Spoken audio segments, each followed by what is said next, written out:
देखाएको ठाउँबाट सबवेज लानुभयो र अहिले यो स्वामीनारायणले पनि त्यही ठाउँबाट सबवेज लाँदैछ। अब त्यसमा 5 जना मान्छे चाहिँ उहाँले राख्नुभएको छ, निर्माण व्यवसायीले त्यो ग्रेडिङ गरेर ठुल्ठुला ढुङ्गा बोल्डर छान्नको लागि राख्नुभएको छ। अब यस वक्तमा त्यहाँ सवारी चापका विषयले त्यस्तो केही हुन सकेको हुन्छ, ढुङ्गा टिप्न ढिलो भएको पनि हुनसक्छ। उहाँले ढुङ्गा छानेरै हाल्ने हो, टिपेरै हाल्ने हो।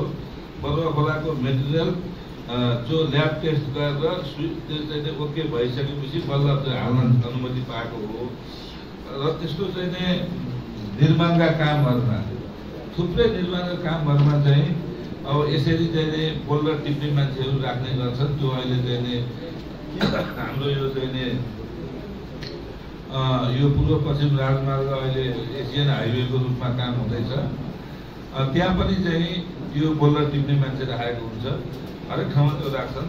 अब त्यसमा अलिकति हेल्थ चेकराई तलमाथि भएको छ भने त्यसको चाहिँ उचित व्यवस्थापन हामी चाहिँ गर्छौँ। त्यसमा बिहानै हामीले निर्माण व्यवसायीहरूसँग बसेर एक चरण छलफल गरिसकेका छौँ।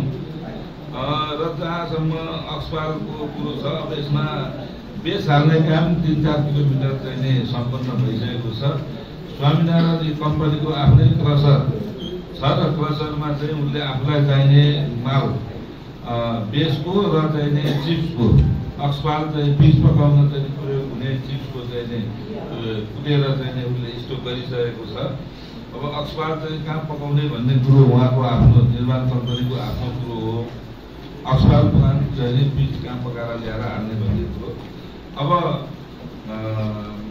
यो नगरपालिका इन्भाइरोमेन्ट सम्बन्धीमा सचेत छ। धुलोको लागि